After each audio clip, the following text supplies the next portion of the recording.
Em nome do Pai, do Filho e do Espírito Santo. Amém. Vinde, Espírito Santo, enchei os corações dos vossos fiéis e acendei neles o fogo do vosso amor. Enviai, Senhor, o vosso Espírito, e tudo será criado, e renovareis a face da terra. Oremos. Ó Deus, que instruíste os corações dos vossos fiéis, com a luz do Espírito Santo, fazei que apreciemos retamente todas as coisas, segundo o mesmo Espírito, e gozemos sempre de sua consolação. Por Cristo, Senhor nosso. Amém. Uma boa noite a todos. Boa noite. Numa escola chamada Melodia, descobri o John Lennon em Liverpool. A Strauss, emprestei Danúbio Azul. Com Beethoven, fiz Quinta Sinfonia. Fiz Gounod, escrevi Ave Maria. Inspirei todos os gênios imortais para mandar nas paradas musicais. Julio Iglesias, só canto o que eu escrevo. Ensinei o Sivuca tocar frevo. E o que é que me falta fazer mais? E o que é que me falta fazer mais? Se o que eu fiz, até hoje ninguém faz. Esse é um verso de Zé Cardoso, poeta nordestino, violeiro. Eu falei, são cerca de 9 a 10 versos. E ele citou 6 músicos e 3 músicos diferentes. Nessas 3, incluída a Sinfonia de Beethoven. O tema da aula de hoje é música, o que você precisa saber. Primeiro eu quero agradecer a oportunidade da confraria de estar aqui hoje, falando um pouco mais sobre música. Espero que seja uma oportunidade de aprendizado e de discussão e novas ideias a respeito da música. Esse era um tema que nós estávamos discutindo em off, né? Usar esse termo. E chegamos a essa ideia de aprofundar um pouquinho no assunto da música. O nosso objetivo nessa aula será entender um pouco mais o que é música. Porque às vezes a gente, numa escola, numa universidade, não tem nenhuma aula a respeito disso. Nenhuma noção, nem a mínima que seja. E, principalmente, o que diferencia uma música boa de uma música ruim. Eu quero contar um pouco da minha história pessoal com a música, para que vocês entendam o caminho que eu trilhei até aqui. Não sou nenhum músico de grande nome, mas tenho um pouco de experiência no assunto. Primeiro, meu nome é Caio, se eu não falei até agora. E eu sou da cidade de Garanhuns. Aqui está a confraria, né? No estado de Pernambuco. E aqui na nossa cidade tem o Festival de Inverno, quase todos os anos. Está, digamos assim, parado por causa disso tudo que está acontecendo. E eu cresci frequentando esse festival de música. E é interessante porque tem diversos tipos de palco. Você encontra palco de cultura popular, você encontra palco de música erudita e palco de música instrumental. E aqui eu pude, digamos, desde pequeno, ter o contato com a boa música. Vou voltar um pouquinho. E aqui eu pude, desde pequeno, ter um contato com a boa música. Pude conhecer bons nomes, assim, fazendo apresentações. Entre eles, o maestro Rafael Garcia, que veio a falecer, acredito que esse ano. E tanta coisa boa, mas também coisas ruins. O maestro Rafael Garcia, em uma apresentação, falou, praticamente chorando, que a música clássica, aquele show, naquele ano do festival, o investimento recebido foi inferior à corrida de jumento de São Bento do Una. Ele falou isso praticamente aos prantos, né? E também podemos presenciar, infelizmente, o caso de um músico vir numa praça com cerca de 80 mil pessoas, ou um público um pouco menor, e chamar Jesus de travesti. Isso tudo na nossa cidade. E é uma tamanha ignorância por parte do músico, porque ele desconhece a importância da música, a importância da igreja na história da música. Pernambuco, que também, e Garanhuns, é a cidade de Dominguinhos, um sanfoneiro muito famoso. Em Pernambuco a gente encontra Alceu Valença, grandes nomes como Luiz Gonzaga, Luiz Bandeira, e violeiros como eu citei inicialmente. Então, imerso nesse ambiente, eu pude aprender a tocar violão. Quando eu tinha cerca de 12 anos, por incentivo do meu irmão e da família, eu comecei a tocar violão e comecei a me sentir atraído por esse universo da música. E é interessante porque a dificuldade, ela atrai o músico. Se você vai tocar música de apenas 2 acordes, aquilo não demonstra muito interesse. Não é tão legal. Agora, quando você pega uma música complicada, você aumenta o nível, é muito interessante de se aprender. Tem músicas, por exemplo, Ave Maria, de Schubert, que para aprender a tocar no violão, acho que eu demorei uns 15 dias. 7 ou 15 dias. De treino, assim, diário. E daí você tira. Porque até em festivais, como no Festival de Inverno, alguns maestros disseram que a música é tipo uma maratona. Um cara simplesmente não pega uma música e sai tocando. Se você for correr uma maratona sem preparo, você não consegue terminar. Então a música requer esse esforço. Você tem que adaptar os músculos da mão para que a sua coordenação motora, para que isso seja possível. E é muito verdade o que Ariano Suassuna falava, que ele usou uma frase de Capiba. Capiba dizia assim: o pessoal diz que cachorro gosta de osso, mas é porque ninguém nunca deu uma carne para ele comer. Então na música é muito isso. Eu acredito que esse momento serve para uma construção de uma noção musical. E às vezes as pessoas não têm esse apreço pela música porque só é exposto a um conteúdo de má qualidade. Aí eu queria primeiro fazer uma pergunta a vocês que estão aqui. Temos um público, né, presente. Vocês pensem aí um cantor conhecido hoje, não fala nada, tá? De música sertaneja. Todo mundo pensou? Fácil de identificar? Agora, pensa sobre um músico que faz música clássica hoje. Alguém pode compartilhar, citar algum nome? Álvaro Siviero. Quem mais? Eu gosto de Yamandu. Yamandu Costa. Qual foi o teu, Júnior? Pode repetir, por favor? Álvaro Siviero. Álvaro Siviero. Wagner Tiso. Wagner Tiso. Alguém mais?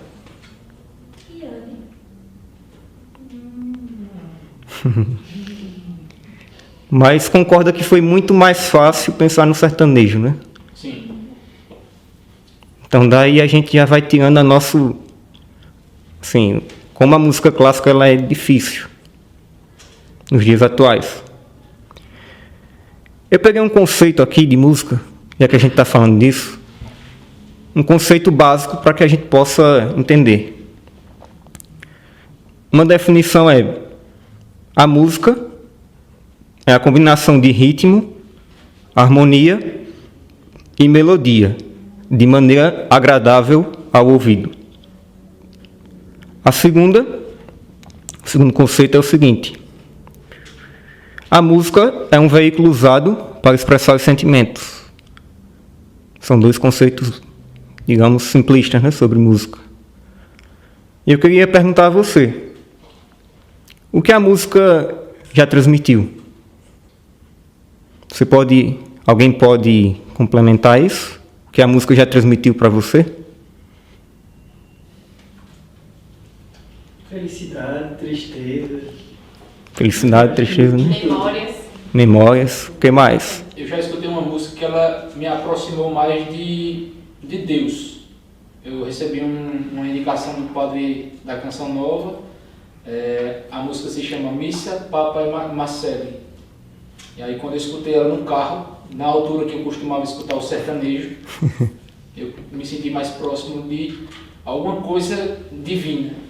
A música aproximando de Deus. O que mais? A calma também, especialmente a música clássica, né? Sim, a calma, né? O que mais? Quando a gente fala de música, uma pergunta que a gente pode sempre pensar e meditar e refletir sobre ela é aquilo que a gente já ouviu em algum momento da vida. Você já imaginou um mundo sem música? Então é meio que impossível. É verdade. De imaginar, porque a arte, né, como um todo, ela vai transmitir uma série de expressões de sentimentos, de ideias, de conceitos, trazer culturas, trazer a palavra de um povo, de uma região. Então, dentro da música, ela vai transmitir um universo através dela.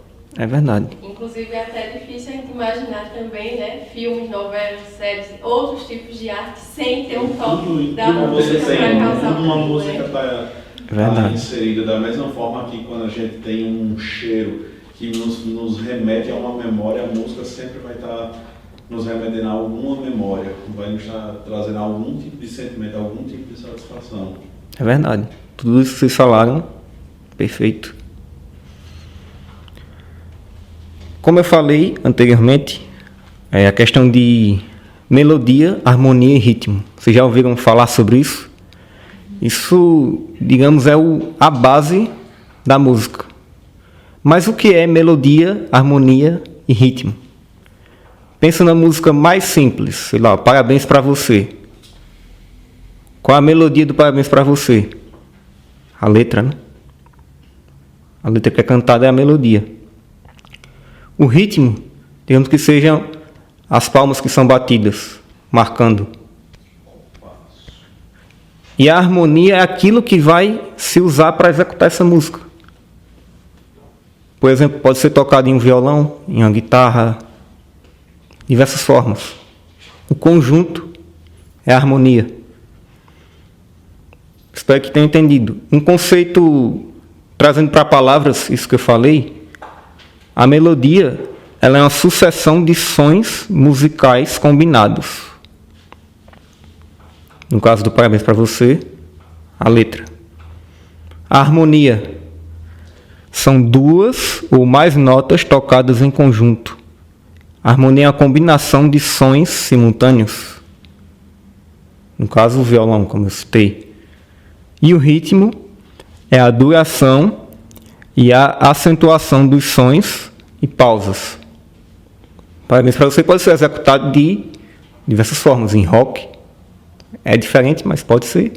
Em samba, isso vai mudar. A cultura brasileira, a música brasileira, ela é muito rica em ritmos. E a primeira crítica com relação à nossa música começa justamente nessa tríade que eu mencionei, esses pilares. Porque hoje em dia você pega uma música, a primeira coisa, a melodia já foi embora. O que é a letra fala? Não preciso nem mencionar aqui, né? A harmonia, você pega uma música hoje, tem 2 acordes. O cara passa a música todinha num ritmo só. Parece que não... E todas as músicas têm o mesmo ritmo. E todas parecem. Também. E daí vem um grande problema. E é justamente isso que eu quero explicar. Por que é que a música chegou a isso? A gente veio falando de música clássica, né? Em alguns momentos dessa aula. E agora estamos falando que a música é muito simplista. A música atual é muito simplista e deixa muito a desejar. E o porquê que isso tudo acontece? Aí vamos precisar de um pouco de história. Não pretendo me alongar muito, mas para que entenda a origem. Primeiramente, como é que surgiu a música? Alguém tem alguma ideia? A música é muito complicado. Tem um conceito para dizer quando surgiu a música. Porque muita gente pensa na música, talvez tenha vindo junto com a fala. Então, é impreciso, não tem como saber. A música é uma coisa que está na origem do ser humano. Remota há muito tempo. E nós temos um problema. Por exemplo, essa música, de muito tempo, não chegou até nós. Vou usar um exemplo, tá? Se eu falar qualquer coisa errada aqui, vocês podem me corrigir. Eu sou católico, mas quem está falando aqui sou eu, então eu posso acabar cometendo algum equívoco. E estou totalmente aberto a críticas e pode deixar como um vídeo, né? Também pode deixar no comentário alguma coisa que se precisar corrigir, a gente corrige. Mas, por exemplo, a música, voltando ao assunto, a música antiga foi perdida. Digamos, qual é a música da época, vamos dizer, de Jesus, que toca hoje? Não dá para saber. E isso começou a ser mudado na Idade Média.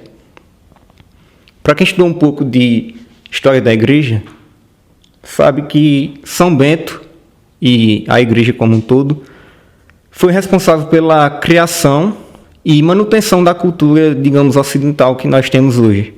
São Bento, ele é apelidado de o pai da Europa, porque os mosteiros, a principal, digamos, o lema dos mosteiros de São Bento é ora et labora, né?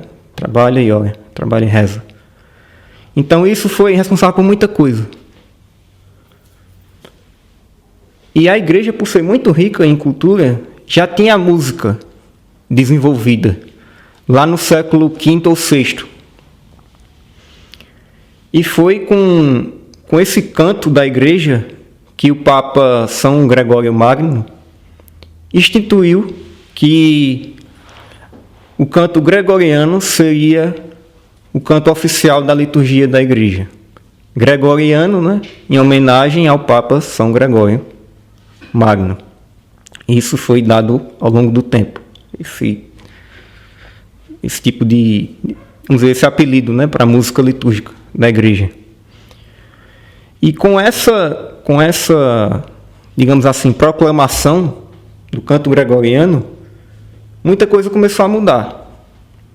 Porque já se sabia, pensa aí na dificuldade que os monges tinham.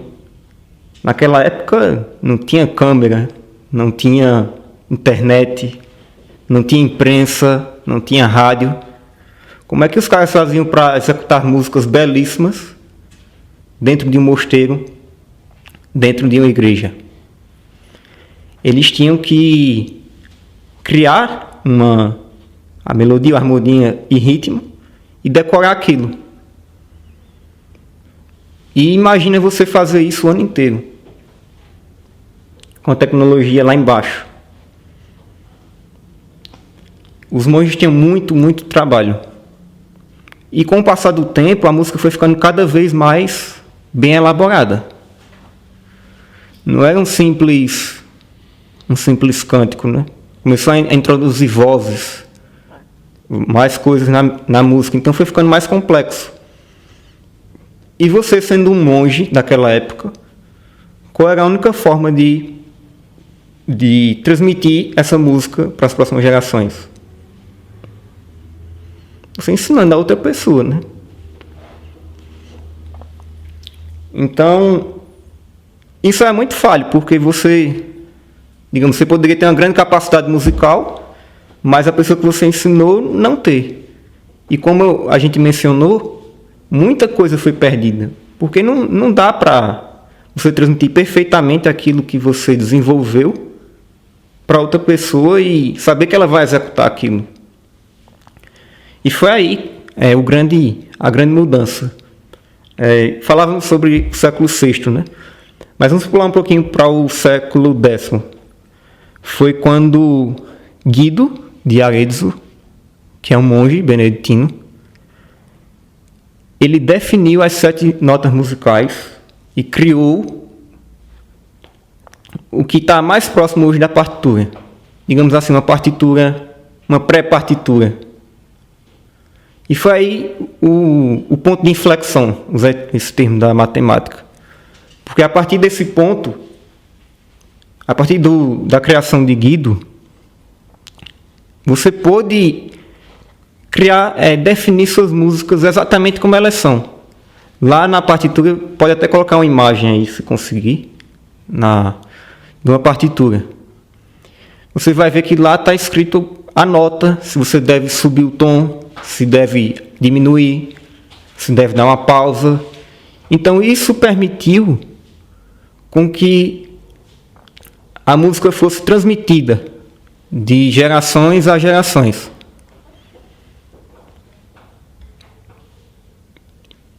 Tendo essa música na igreja muito forte, no século XII, com a vinda de trovadores, de imigrantes, digamos, questão dos árabes, foi misturando. Eles começavam a escutar aquilo que estava na igreja e desenvolver uma música, tanto a executar as músicas da igreja nas ruas, como também começaram a desenvolver as próprias músicas. E foi se tornando a música, digamos, o princípio da música popular, né? Com a vinda dos trovadores. E esses trovadores se utilizavam muito da poesia para que transmitissem a mensagem que eles queriam. No século XVI, dando mais uma avançada, ainda foi quando começou a surgir esse conceito de show que a gente tem hoje. Porque a música ela era admirada, mas ainda não tinha essa questão do espetáculo, não tinha essa questão, vamos dizer, do dinheiro envolvida. E foi com o principal responsável por essa parte de espetáculo da música foi Cláudio Monteverde. Isso no século XVI. No século XVII, veio, digamos assim, o maior responsável pela música clássica que hoje temos, que foi Bach. Até o século XVI, vamos dizer, não se falava em música clássica. E no século XVII surgiu Bach. Bach, você vai falar de Bach, Bach era protestante. Mas isso não vem ao caso. Porque ele era um músico de muito, muito, muito talento. E que não foi reconhecido como deveria ter sido na época em que viveu. Falando um pouquinho de Bach, ele tinha como conceito representar a perfeição divina na música. Bach introduziu, foi o início assim, do barroco, na época que ele viveu. E a música de Bach era muito organizada e complexa. Mas por ser organizada e complexa, as pessoas não davam muito valor a ele na época. Só para você ter noção, durante 27 anos, Bach compôs músicas para as igrejas, tanto protestantes quanto católicas. Por semana, ele atendia 4 igrejas. Durante 27 anos ele fez isso. E cada música, Bach tem cerca de 2.000 músicas atribuídas a ele, naquela época. E em toda música, na partitura, ele dava uma assinatura, que era SDG, Soli Deo Glória, que a glória é somente a Deus. E ele morreu, Bach, praticamente como um indigente, não teve reconhecimento, aos 65 anos de idade. E a música dele só veio ser compreendida cerca de 100 anos depois da morte dele. É aquele grande jargão que diz, né, que os gênios dificilmente são reconhecidos em sua época. Algumas músicas de Bach, vocês podem procurar. Tem a Paixão de Cristo, segundo São Mateus. É algo muito, muito encantador, digamos. A missa em si menor. Bach compôs uma missa sendo protestante. A missa no rito no rito, digamos, extraordinário, né? No rito antigo. E você pode procurar. Hoje você tem acesso, né? Graças à criação da partitura e da tecnologia, você pode ter acesso a isso. Se você for no YouTube, rapidamente você encontra. E são músicas que duram horas. Muito diferente do que temos hoje. E, continuando, né, na linha de raciocínio, vamos para um tempo mais moderno. Como é que a gente chegou? Teve a Revolução Industrial, e com a Revolução Industrial, pôde ter essa questão da indústria fonográfica, que surgiu principalmente com Thomas Edison, que era um grande empreendedor. Tem os lados positivos e os lados negativos. Thomas Edison ele criou o fonógrafo, que a partir do fonógrafo você conseguia reproduzir uma música de maneira gravada. Eles inseriam lá um objeto e o fonógrafo conseguia reproduzir a música, mas não era a mesma qualidade de você estar presencialmente em um concerto, em alguma ópera, digamos. Não chegava nem perto. Mas foi aí que foi difundindo a música. E começou essa questão comercial, juntamente com o rádio. Com a criação do rádio, foi passando o tempo. E se tornou uma indústria muito forte, a indústria da música, que girava milhões ou assim, bilhões, né? Convertendo até atualmente. E o rádio, ele conseguiu... O ponto positivo é isso, né? Com essa tecnologia você pode gravar a música, você pode expandir para que chegassem mais pessoas. Mas uma das coisas que eles prestaram atenção é que uma música ela retém a atenção das pessoas por cerca de 3 a 4 minutos. Então você já começa a pensar aí, uma música que é composta, uma música de horas, né, uma sinfonia com várias coisas lá, várias músicas assim inseridas dentro daquilo, e hoje você tem uma música de 3 a 4 minutos. Você pode notar, os grandes... Atualmente, hoje, a gente está em 2022, e você vai ver que o sucesso que toca vai ser entre 3 e 4 minutos. E isso é um grande problema, porque você perde a complexidade. Você pode perder, né? Não quer dizer que a música curta seja ruim, mas você pode perder a complexidade daquilo.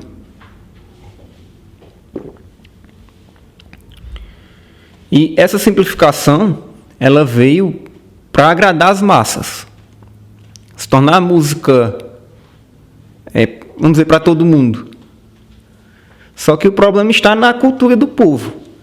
Se você tem uma sociedade que o povo é ignorante, que você tem uma cultura sexualizada, como a gente pode ver até hoje, umas pessoas que não procuram a virtude, que são, digamos, viciadas em vários tipos de vício, né, que hoje o mundo proporciona.